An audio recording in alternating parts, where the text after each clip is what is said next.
Good morning. I hope, like me, you're all still alive after last evening. And compliments to our hosts. It was a very pleasant evening with lots of good food. And as you can see, I'm hiding behind this because the results of it are very visible. So I'm just waiting for the presentation. So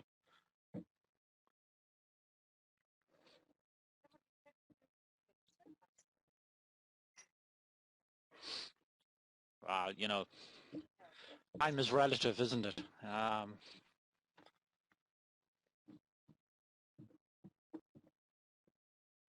It's just the fourth one. Sorry. Okay, that's it.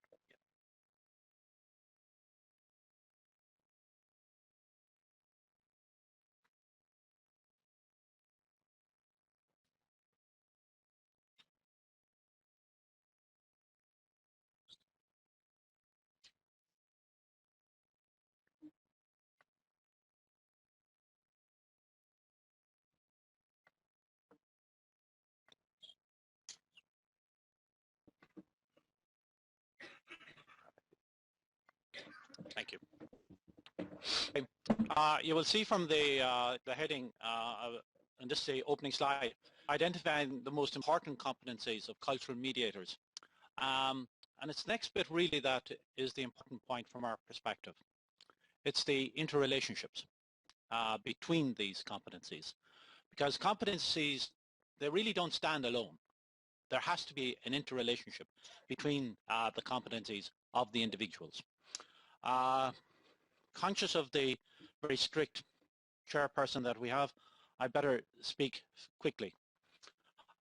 So the nature of the presentation this morning will be, you know, why is cultural mediation important? And I will answer that question in the context of the Irish scenario.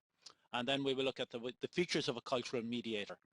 And then we will pose the research questions. We will explain to you this new research methodology that has been developed, and we will show you our findings and conclusions from that work. So why is cultural mediation important? Well, again, as I said, I'm going to look at this in the context of the Irish scene. But I think the Irish scene, as you will see if you go into the Sonetor site, it does mirror a bit, mirrors a lot actually, the European scene and indeed the worldwide scene. So the levels of migration, both legal and illegal, have increased significantly. Our countries have become multicultural. Very simple to do that. But the focus now must be to make our society intercultural. And if we do not address it, well then, I mean, we can see this. I don't have to point out the need or the outcomes of if we do not address these issues. So why is it important? And again, as I said, I'm answering this from our perspective, and you can try and answer it from your own perspective. And basically, Ireland is the only territory in this world anyway, on this planet, whose population is smaller now than it was 2 centuries ago. This is quite interesting. You know, we had a huge famine in 1948, 1949. Our population went from 8 million to 4 million. That is a reasonable distribution between death and immigration or emigration. According to the 2011 census, 1 in 8 people now living in Ireland declare themselves as not being Irish. Now again, that's an interesting one because we have developed a good, strong new system of awarding Irish citizenship, and we have awarded Irish citizenship to a very large, significant number of newcomers in recent times. So in 1990s, before our infamous boom known as the Celtic Tiger, we were probably the most homogeneous nation in Europe. As a result, you can see from the 2011 census in Ireland, we have become one of the most heterogeneous in Europe, with 199 nationalities recorded in the last census. So this again shows you the pattern of migration in Ireland. And you will see that despite the fact that we are still in recession, out of the Troika, so what, but we're still in recession, migration is still slightly increasing on year on year from 2011 to 2013. Just an increase, but it is increasing. So we asked at the very start, you know, what are the important competencies that cultural mediators should possess?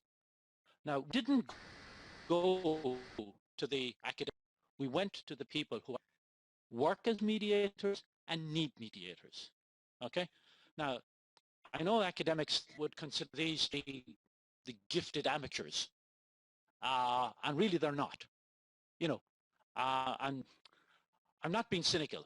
You know, I just have a healthy disrespect for everything. Okay? So these are the group of people that we met, and we got them working. We got them to think about what they consider important and what are the features of a cultural mediator that they like to see. So we used this new technique. We will explain it slightly or in a bit more detail later. So, and then we were looking at the various things like non-prejudice, continued learning, significant impact. And these are the people, as I said, who came up with these or came up with the ideas. So what did they come up with as the most important competencies which should be possessed by cultural mediators in the European, and what relationships? Now, at this stage, I'm going to hand over to my colleague, Morteza, who will talk about the methodology, which is interactive management and idea writing, is what we did. So, Morteza, will you take it from here? Hello and good morning, everyone, and thank you again for coming here and hearing us, and thank you, Dermot, for very good presentation of the last slides. As Dermot mentioned, we used a very novel and interactive methodology in this study. Its name is Interactive Management and Idea Writing. And participants of this study were two groups of experts from a wide range of nationalities, including Ireland, Iran, Brazil, Ghana, Spain, and Chile.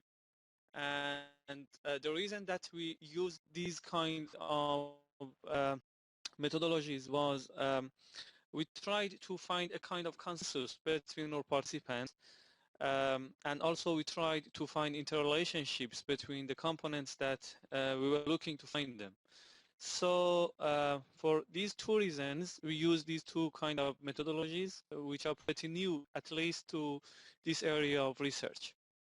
And as Dermot mentioned, at the first stage of each session with a group of experts, we ask them to think about our research question. Which competencies are most important for cultural mediators to be successful in their work? So they thought, and they had 2, 3, 5 minutes time to write just one competency in a paper and put it on the wall, and then describe and explain their idea about that competency to others. And others had the opportunity to write and have some comments on the explained idea. And this explaining and generating ideas was repeated for at least 3-4 times. And at the end of the process, we had around 25, 26 competencies sticked on the wall.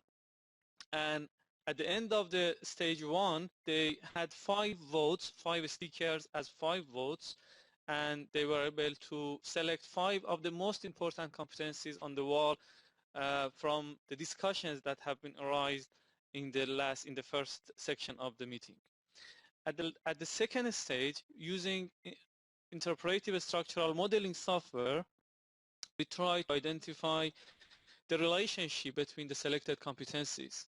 So we conducted 2 IM sessions, and here I'm going to represent 2 enhancement structures showing and indicating the final selected competencies as well as the interrelationships. Okay, here is the first enhancement structure.